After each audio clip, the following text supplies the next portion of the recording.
Welcome to Chill, Then Conquer. Have you ever felt the weight of a gaze? One that speaks louder than words? Let me ask you something. Why do we fear a gaze that says nothing, yet seems to know everything? There's a moment when someone looks at you, long, still, silent. No movement, no expression. Judging, waiting, mocking, or maybe reflecting your own insecurities back at you. And in that stare, something inside you wants to react. You want to smile, explain, justify, escape. But why? What if, instead of reacting, you simply embraced the silence? Embrace the silent stare. This is not about arrogance. This is power through stillness. The Stoics knew it well. Reaction is weakness, but presence is strength. The Stoics would say, it's because you haven't mastered yourself yet. Marcus Aurelius, draped in the heavy silence of his own empire, once wrote, "The best revenge is to be unlike him who performed the injustice."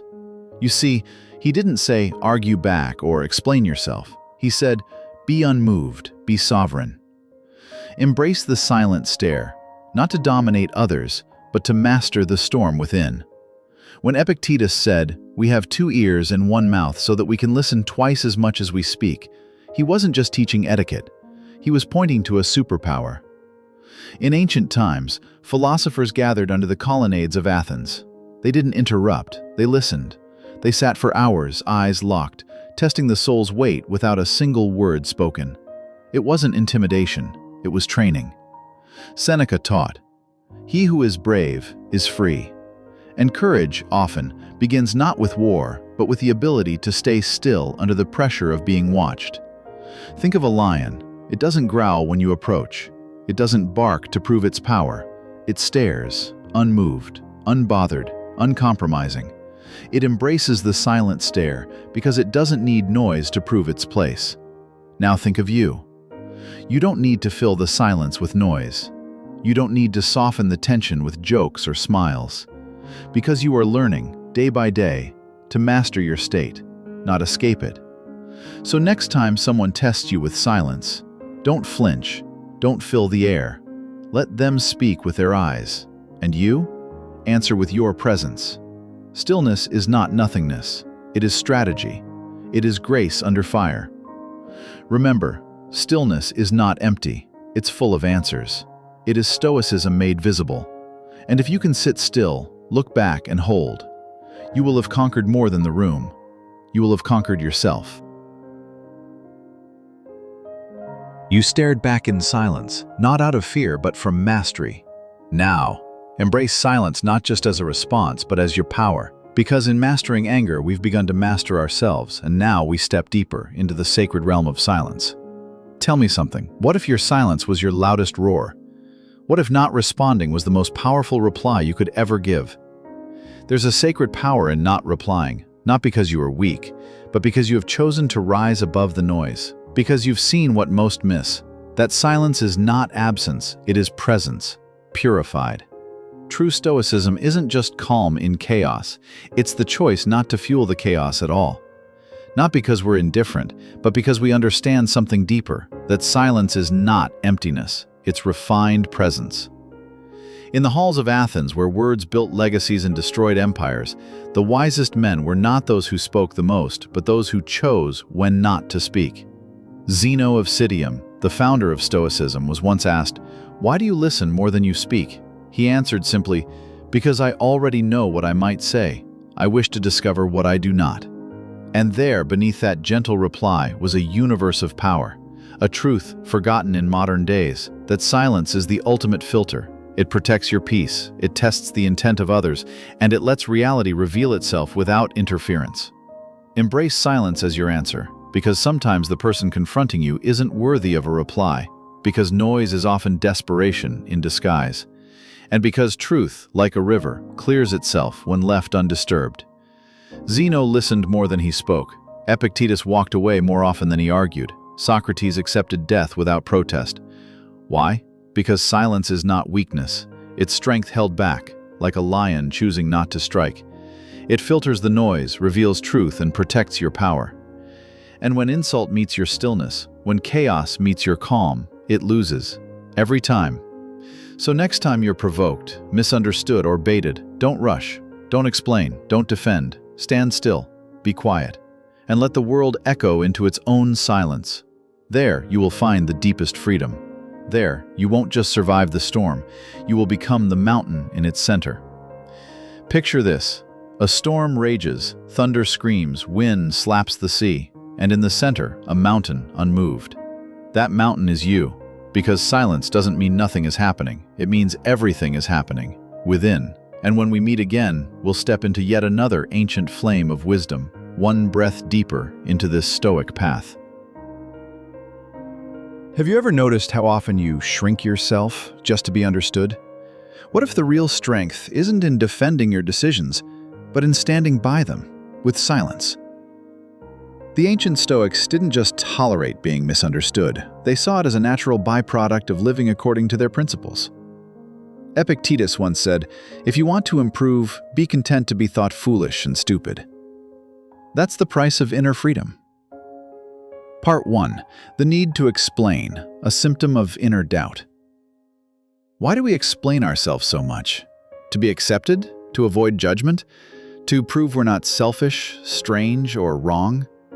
The truth is, explaining our choices is often a disguise, a mask we wear when we doubt the strength of our own convictions.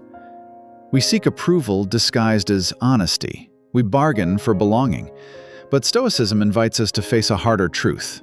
If you need to explain it, do you truly believe in it? A Stoic doesn't seek permission to act rightly. They act and let the consequences unfold. Part 2. What would Marcus do? Imagine Marcus Aurelius, Roman emperor and Stoic philosopher, trying to justify every decision to the Senate, the people, or his family. He'd have lost both the war and himself. Instead, he wrote, "If it is not right, do not do it. If it is not true, do not say it." That's it. Action, rooted in principle. No debates, no disclaimers. This is the essence of Stoic clarity. When your decision is aligned with virtue, justice, courage, temperance, and wisdom, then you need not justify it to anyone. Part 3. The Inner Citadel. The Stoics used the metaphor of an inner citadel, a fortified city within your soul. Only you have the keys.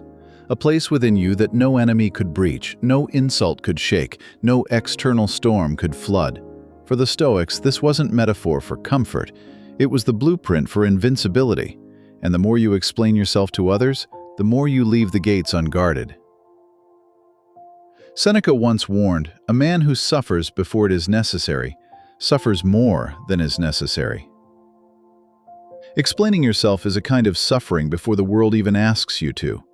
You anticipate criticism before it comes. You disarm yourself before the battle even begins. But what if you simply chose to stop?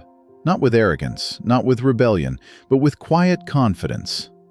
Marcus Aurelius, emperor of Rome and emperor of the self, wrote quietly in his journal, "A man's true self is his mind, and the only thing truly under his control." This wasn't theory, it was survival. In a world of war, betrayal, loss, and decay, he turned inward, and there, in solitude, he built walls of thought no army could breach. The Stoics believed that your inner life must be as fortified as a citadel, strong, high-walled, disciplined. Because the world would always knock, pain would arrive uninvited, criticism would echo through every hallway of your day. But if you've built your mind like a city of stone, you don't fall, you respond with silence, with calm, with precision. That's the Stoic path. Building the citadel begins with awareness. The first stone you lay is awareness. You begin to notice how often your peace is outsourced. Someone rolls their eyes, your heart pounds. Someone mocks you, your mind spirals. You read a headline, suddenly the day is dark. That is not freedom. That is enslavement to noise. The Stoics taught that you are not what happens to you. You are how you interpret what happens. Epictetus put it simply, it's not things that disturb us, but our judgments about them. So you start rebuilding the judgment. You catch yourself. You learn to say, this thought is not useful. You pause. You reframe. You replace panic with practice. Silence is the language of strength. The walls of the citadel aren't made of bricks, they're made of restraint, stillness, space. When a modern mind rushes to post, to defend, to lash out, a Stoic breathes, reflects, and observes. This is not weakness, it is strength beyond impulse. Musonius Rufus said, "The man who has practiced philosophy is able to hold his silence even when he is wronged." Imagine that power, to be mistreated and not break, to be misunderstood and remain whole, to walk through chaos and remain unshaken. That's not detachment, that's direction. That's what the citadel is for. The architecture of the mind, discipline over emotion. Every reaction is a choice, but if you've never trained your inner fortress, that choice happens unconsciously. The Stoics trained their minds daily through journaling, reflection, cold exposure, fasting, meditation, and silence. Not to suffer, but to be free from the tyranny of desire and fear. Seneca wrote, "No man is more unhappy than he who never faces adversity, for he is not permitted to prove himself." Adversity, for the Stoic, is the hammer against the stone. It sharpens, it shapes, and it reveals the foundation. Your thoughts are the guards at the gate. Not every idea deserves entry. Not every opinion deserves your inner peace. In your citadel, you are the gatekeeper. And just like a city wouldn't let in poisoners or arsonists, you must ask, is this thought useful? Is this judgment aligned with virtue? Does this help me grow? Most don't. So you send them away quietly, and in doing so, you grow stronger. The inner citadel is not isolation, it's integration. The Stoic is not a hermit, hiding from the world. He walks through it with composure. The citadel isn't a retreat, it's a command setter, a perspective machine. You feel emotions, you witness them, but you are not ruled by them. You are a participant in life, not its prisoner. Marcus wrote, "You have power over your mind, not outside events. Realize this, and you will find strength." That strength becomes visible. When others react, you reflect. When others attack, you pause. When others fear, you act with calm precision. Training the citadel. Practice suggestions. Morning reflection. Each morning, sit with your thoughts before the world sits with you. Ask, what would a Stoic do today? What might disturb me, and how will I meet it with reason? Evening review. Each night, replay your day. Did you react or respond? Were your decisions led by reason or emotion? Build self-awareness like a bricklayer builds a wall, slowly, precisely. Voluntary discomfort. Take cold showers, skip a meal, walk without distraction. Learn to feel discomfort without reaching for distraction. This sharpens the blade of your will. Journaling like a general. Don't write to be read, write to fortify. Ask yourself, what did I learn about my mind today? Where was I weakest? What must I train tomorrow? When the world breaks down, you don't. This is the power of the citadel. You stop seeking perfect days. You train for imperfect ones. You don't run from storms. You become the shelter. You don't explain every choice. You live them. And your life becomes the quiet, towering answer. The inner citadel is the birthplace of your freedom. Let them shout. Let them mock. Let them misunderstand. You are not theirs. You are not even your past. You are a sovereign mind in a noisy world. We march forward with the next stone in hand. Part 4. Practical practice. The power of silent resolve. In a world that constantly rewards noise, silence has become an act of rebellion. To stop explaining your choices is not just a concept, it is a discipline. One does not merely decide to be silent and become invulnerable overnight. The strength of silent resolve must be forged through deliberate practice. For the Stoic, Restraint is a daily exercise in both humility and power. Begin with awareness. The next time you feel compelled to explain yourself, pause. Feel the tension rise in your chest, the urge to justify, to correct a misinterpretation, to be seen as good or rational. In that moment, choose the higher response: silence. As Epictetus taught, if you want to improve, be content to be thought foolish and stupid. This is the crucible of resolve. To let your peace be worth more than their approval. To resist the reflex to prove your integrity, knowing that it stands regardless of whether it is recognized. Practice silence in small ways. When someone misjudges your decision, say only, "That is your view." When asked why you are doing something they don't understand, say, "It feels right to me." Let that be enough. This is not arrogance. It is spiritual efficiency. It is removing the unnecessary friction that comes from begging the world to understand your soul. Marcus Aurelius said, "Waste no more time arguing about what a good man should be. Be one." Let this be your internal mantra. Be one. The act of choosing silence becomes not passive, but profoundly active. It is a refusal to let the external disturb the internal, a conscious redirection of energy inward. The Stoics often reminded us that we cannot control events, only our responses. When the world shouts, whispers hold immense power. Imagine you're in a meeting, you're unfairly criticized. The impulse is to defend, explain, retaliate. But what if you didn't? What if your calm presence, your refusal to be dragged into emotional mud, left a deeper impression than any counter-argument ever could? The strength it takes to do nothing, to say nothing, is the strength of kings and sages.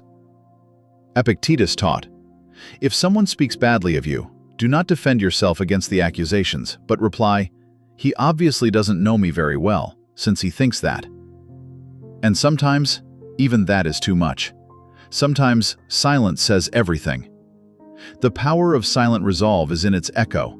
It rings louder than shouting. It confuses aggressors, disarms manipulators, and humbles the proud. It protects your energy, centers your mind, and sharpens your intuition. Practicing silent resolve. Morning meditation. Begin your day imagining challenges ahead. Visualize yourself responding with silence, not passive submission, but noble restraint. The 3-breath rule. When provoked, take 3 breaths before any reaction. In that space, decide, is silence stronger here? End of day reflection. Recall moments you spoke unnecessarily. Ask, did my words serve truth or ego? As Marcus Aurelius wrote, the best revenge is not to be like your enemy. Silence is that revenge. It is a shield and a sword. It is the art of standing in the fire and not letting the flames consume your voice.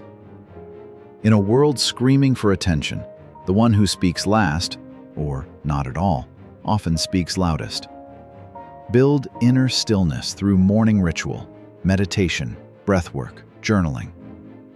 Not as performative habits, but as daily reminders of your inner fortitude. When you are clear within, you do not seek clarity from others.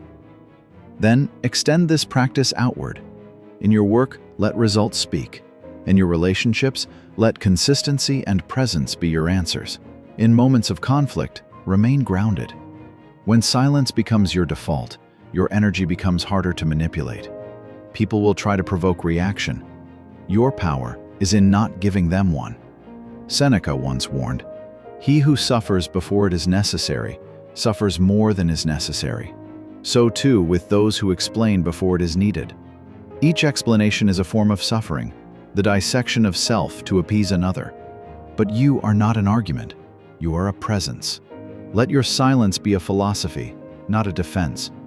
Let it be the final word, not because you have nothing to say, but because what you are becoming no longer needs to be said aloud. Each time you resist the need to explain, you forge another link in the chain of inner freedom. Silent resolve is not weakness. It is quiet strength, honed in the furnace of self-control. Soon, your silence will speak louder than their noise, and your life will answer the questions they no longer dare to ask. Now, let us turn to those who lived this truth before us. the great minds who walked the earth and carried this discipline not just in thought, but in action. Part 5. Examples from the Greats. Silent strength in Stoic legends. In the halls of ancient thought, silence was not emptiness, it was presence. And the ones who mastered it were not the loudest voices in the forum, but the ones whose stillness shook empires. Let's walk with them, one by one.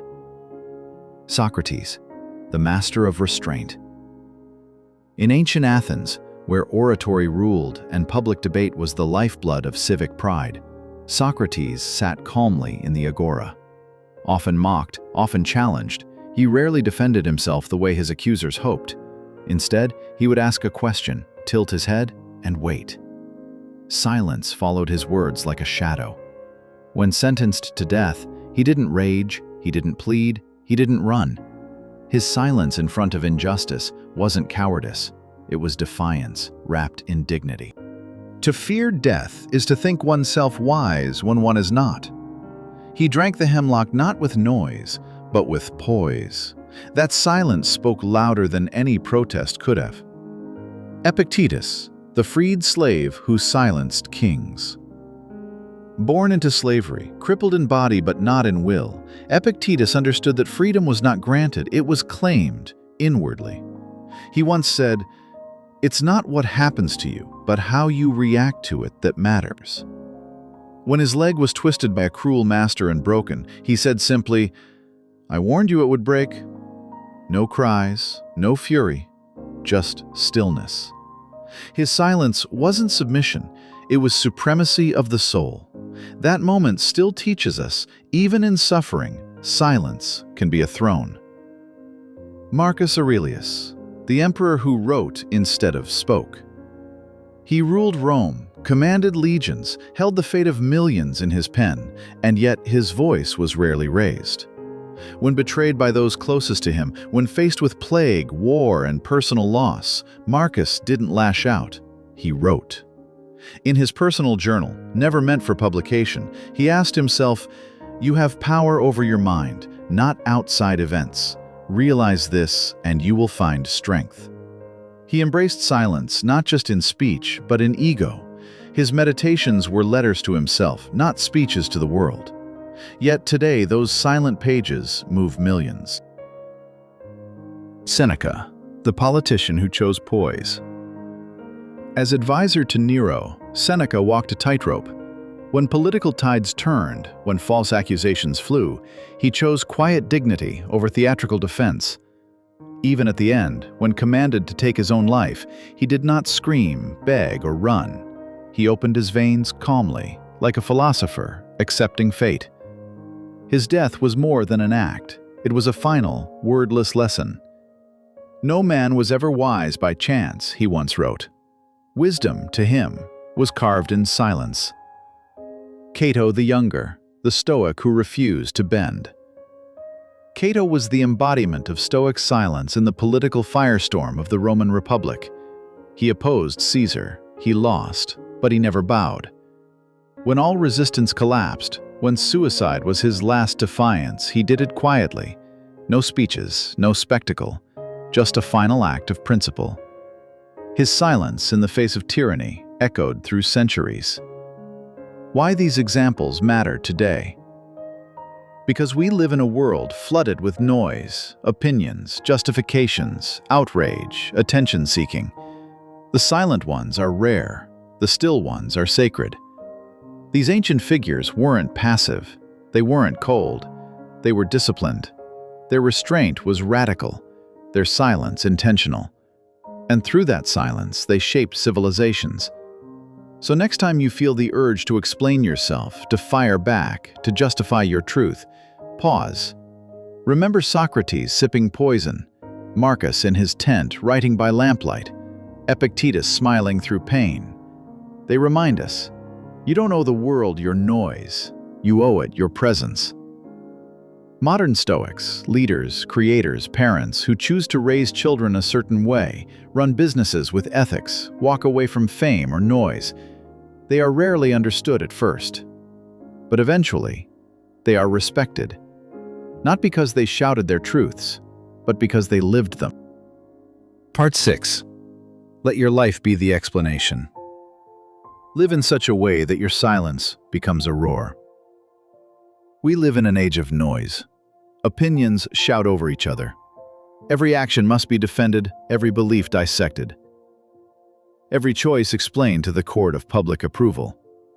But the Stoic doesn't play that game. The Stoic walks differently, speaks less, acts more. You don't owe the world a justification. You owe it integrity. When Marcus Aurelius said, "Waste no more time arguing what a good man should be one," he handed us the blueprint for silent strength. You don't have to explain why you left the job, walked away from a toxic friendship, chose a quieter path, or said no to the noise. Let your discipline speak. Let your peace be the proof. The world is full of mouths. Be the rare presence that speaks through movement. Live like a lighthouse, not a loudspeaker. A lighthouse doesn't explain the storm. It stands. Its stillness guides without shouting. Its presence warns without preaching. You don't need to be the storm. You don't need to scream above it. You are the lighthouse.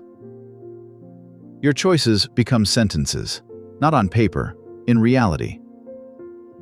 When you rise before the world wakes, when you keep promises even when no one watches, when you choose humility over drama, clarity over chaos, stillness over applause. You're writing your philosophy not with ink, but with time. That's Stoicism. You don't lecture the world, you show it how to live. Criticism doesn't deserve a press conference. Epictetus taught, if someone speaks ill of you, live in such a way that no one believes it. Let them whisper, let them wonder, let them misjudge. You don't have to defend yourself against every shadow. You are not here to win arguments with the wind. You're here to become unshakable. A life so clear it can't be misread. That's the goal. Seneca wrote, "The best way to avenge yourself is to not be like your enemy." To live so well, so rooted, so clear, your life becomes unexplainable, because explanation belongs to doubt. And you've replaced doubt with direction. Let silence become legacy. Do not underestimate the power of a life lived with alignment. The Stoics knew, the man who needs to explain less lives more. The one who proves himself least becomes unprovable. The one who walks the path doesn't need to talk about the path. So let your days answer the questions others ask. Let your presence resolve the doubts they throw. And when they say, "But why?" you won't speak, you'll simply live. And that will be more than enough.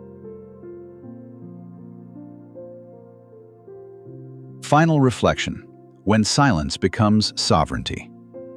There comes a point in the Stoic journey when the noise no longer bothers you, not because the noise has stopped, but because you have. You are no longer reacting, you are responding with restraint, not out of weakness, but out of wisdom. You have outgrown the need to be understood. The world demands reaction. You offer stillness.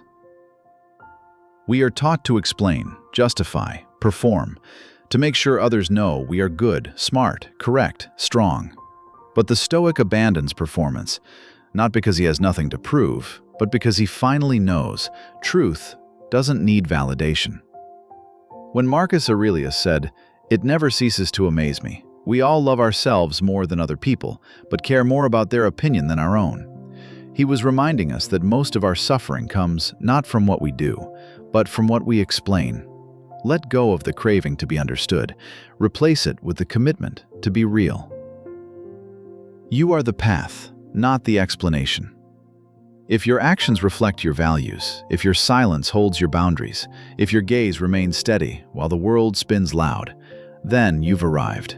You no longer seek applause. You no longer fear judgment. You've chosen presence over popularity. Epictetus said, "Don't explain your philosophy. Embody it." And now you do. In a world of many words, be the unspoken truth.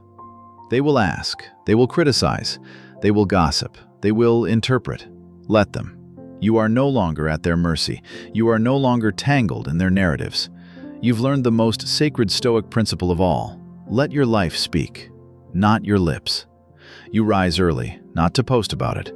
You forgive, not to earn virtue points. You walk away, not to gain approval. You grow, not to impress, but because truth demands it. Silent confidence is louder than loud insecurity. Seneca wrote, "No man was ever wise by chance. It takes discipline to build silence into strength." You chose the narrow road, the hard conversation, the unsent reply, the quiet victory, and now you are the living proof that greatness doesn't need noise, it needs stillness. This is the Stoic crown, quiet mastery. The philosopher king is not defined by his titles, but by the weight of his silence, by the way he walks into the storm and leaves the wind unanswered, by how he listens to what others miss, by how his very existence teaches the ones who never asked. This is your legacy now, to be a monument of calm in a world that never rests. So what happens next? You don't preach, you don't argue, you don't explain, you just continue. You water the plant of discipline, you sit with discomfort, you choose clarity over chaos, you protect your peace, you embrace the silent stare. You stop explaining your choices, and with every breath, every small act of virtue, you build the invisible fortress the Stoics called character. This is not the end. This is the pause before the next ascent. From here, the journey only grows deeper. As we move forward, we'll dive into what it means to lead without needing to control, to love without possession, to build inner freedom that no system can take away. You've crossed a threshold. You no longer seek permission to be who you are. Now you become who you were always meant to be. No announcement, no explanation, just quiet power, refined, directed, and unshakable. Thank you for walking this path with us. You're not just a viewer. You're part of this journey. Here at Chill Then Conquer, we don't just talk about philosophy. We live it, breathe it, and grow into it together. If this path resonates with your soul, if the silence speaks louder than words, if the old ways of rushing, reacting, and explaining feel tired, then subscribe. Not for us, but for you. Join us in this quiet revolution, where presence becomes power, where silence becomes truth, and where your life becomes the most eloquent explanation of all. Until the next chapter, walk slowly, speak wisely, and let your calm be contagious. We'll meet again soon.